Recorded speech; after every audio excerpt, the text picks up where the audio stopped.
Marco is exactly right that a federal court found Donald guilty of being part of a conspiracy to hire people illegally and entered a $1 million judgment against him.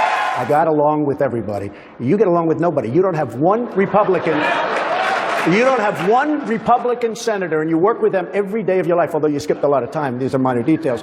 But you don't have one Republican senator backing you, not one. You don't have the endorsement of one Republican senator, and you work with these people. Senator Cruz. You should be ashamed of yourself. That guy arguing with Donald Trump is Texas Senator Ted Cruz, and he might be running for president again in 2028. He ran in 2016. He got second place. He won some states like Wisconsin, Texas, Colorado, Utah, Iowa. But by about Super Tuesday, it was pretty clear that Donald Trump was going to beat him and he was going to get second place, beating out Marco Rubio and John Kasich at least.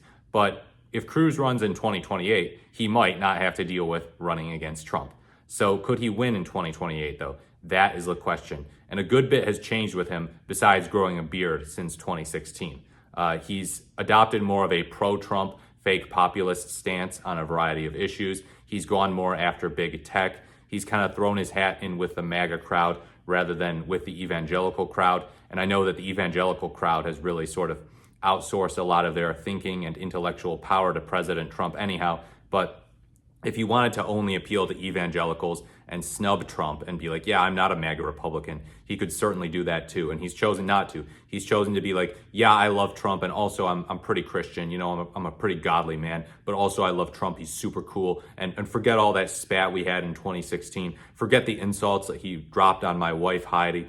Forget all that nonsense. He and I are cool now. So the JFK stuff too, the stuff about his dad supposedly killing JFK, all of that, you know, primary warfare, that stuff is just water under the bridge now for Senator Ted Cruz. And to be fair, that does happen in other primaries. That has happened in other primaries where candidates have sort of made amends and pretended like nothing happened. But yeah, how on earth could Ted Cruz win in 2028? That really is the question. This guy does not have any appeal to independents, any appeal to moderates. He's got no crossover appeal. Donald Trump, look, people talk about a Bernie to Trump pipeline. There is absolutely zero Bernie to Ted Cruz pipeline. There's zero Hillary Clinton, Joe Biden, Kamala Harris to Ted Cruz pipeline. It just is not readily identifiable. I mean, maybe there are like 4 people on the planet, 4 people in the country, I should say, who have gone from being in the Democratic camp to being in the Ted Cruz camp. It's just not a thing that happens. You have these people who come out there and say, and they sound pretty ridiculous, but they're like, yeah, I was a Democrat, but now, you know, I think I got to vote for Trump. You know, I think we got to stand up for this country and we got to protect our jobs. And the border is really scary. There's scary stuff happening at the border, and Fox News is making me scared about that. And, you know, Trump is not that bad. There are people who say that, you know, who used to identify with the left, who went and support Trump. And, you know, that's kind of what people criticize as like the median voter. But who on earth is like, oh yeah, no, I like Ted Cruz now. I was a moderate, but then I became a Ted Cruz fan and I would vote for him over any other Republican. Really, it doesn't seem to be happening. The purported constitutional conservatives of 2016 have either abandoned the Republican Party or have basically decided to be unconstitutional conservatives, anti-constitutional conservatives. We hate the Constitution conservatives by throwing their hats in with Donald Trump. They made their bed. They sleep with it. Donald Trump's their guy. They've chosen him over the U.S. Constitution. So also, how could this guy who campaigns on the idea of interventionism, that's actually something he's supposedly going to talk about, is being a pro-intervention Republican. Very ballsy move.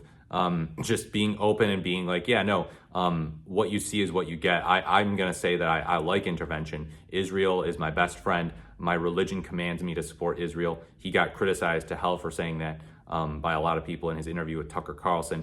Israel is number one. Israel over America. Foreign intervention is very important. When was the last time a Republican campaigned super hard on that and won? Even George W. Bush didn't campaign on that. Reagan campaigned on peace through strength.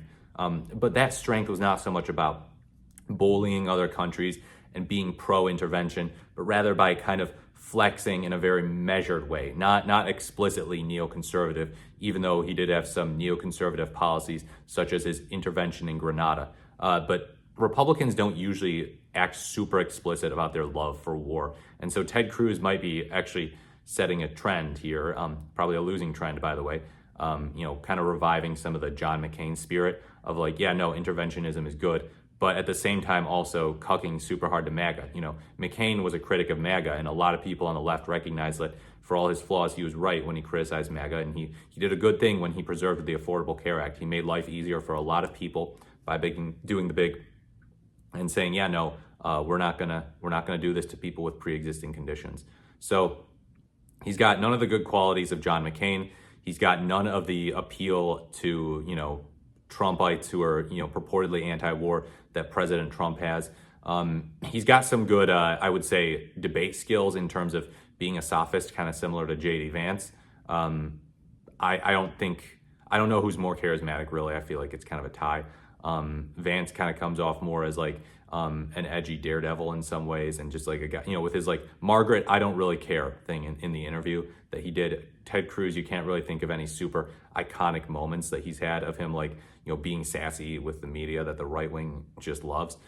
So yeah, he's a darling of the Daily Wire, I'll say that. So the Daily Wire people are going to go all in for him. You'll have Michael Knowles and Ben Shapiro and probably Matt Walsh, although Walsh actually criticized Ted Cruz for simping for Israel. You'll have them going all in for Ted Cruz, but I don't know. I don't know if he's going to dominate. I feel like DeSantis or Vance would pick up more people than him. I feel like DeSantis, as the governor of Florida, he had a lot. I mean, DeSantis got beat by Trump worse than Ted Cruz did, but I also feel like DeSantis has done a better job of kind of just going out there and, you know, making a name for himself as a conservative governor, you know, the iconic conservative governor of the red state of Florida. And Ted Cruz is, you know, a pretty well-known household name, senator from Texas, deep red state. Well, kind of, maybe not so much anymore, but yeah, solidly red state with a lot of Democrats in it. It's been a Republican since every election since 1976 when the Southerner Jimmy Carter won it.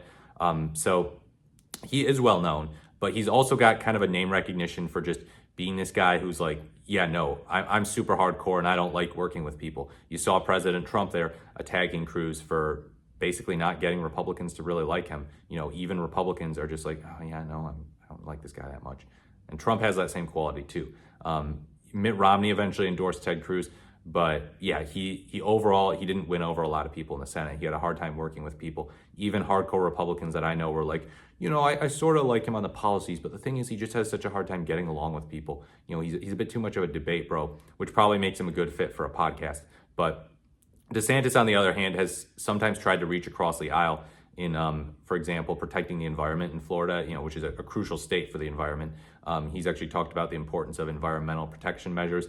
Ted Cruz seems to be pretty much hardline right-wing on every single issue. It really seems that way. So, and he advertises, you know, he promotes conservative values in a way that just alienates people. That kind of makes them go, oh, I don't know about that. You know, it's really hard to find people who are like, yeah, no, he's great. He's my number one. You will instead on X see a lot of people going after him, both from the right and the left. People on the right saying, dude, you take so much money from AIPAC. People on the left saying the same, but also attacking his economic views, his views on social issues, and his views on basically everything. So expect that if he ran for president, he would be posting a lot of stuff on X and getting ratioed a lot. But I guess one caveat is that online is not real life. You know, when Joe Biden was running in 2020, Bernie Sanders had all the momentum online. And so a lot of the times Joe Biden would post over on Twitter at the time, it was called, and get completely ratioed and mocked. And people would be like, oh yeah, no more malarkey, right, bro? You know, like just mocking him. Some of his lies too about supposedly getting arrested, protesting for civil rights in apartheid South Africa with Nelson Mandela. He just got mocked to shreds, and yet he dominated on Super Tuesday. But here's the thing, Ted Cruz doesn't have quite that, you know, level of name recognition as Joe Biden, because he was a former vice president under Obama for 2 terms. And Ted Cruz has never been in the executive. He's just this senator. And he almost lost to Beto O'Rourke actually in 2018. So yeah, I do not think that Ted Cruz is really shaping up for any sort of comeback, any sort of redemption year from 2016. If he's the nominee, I think he probably loses.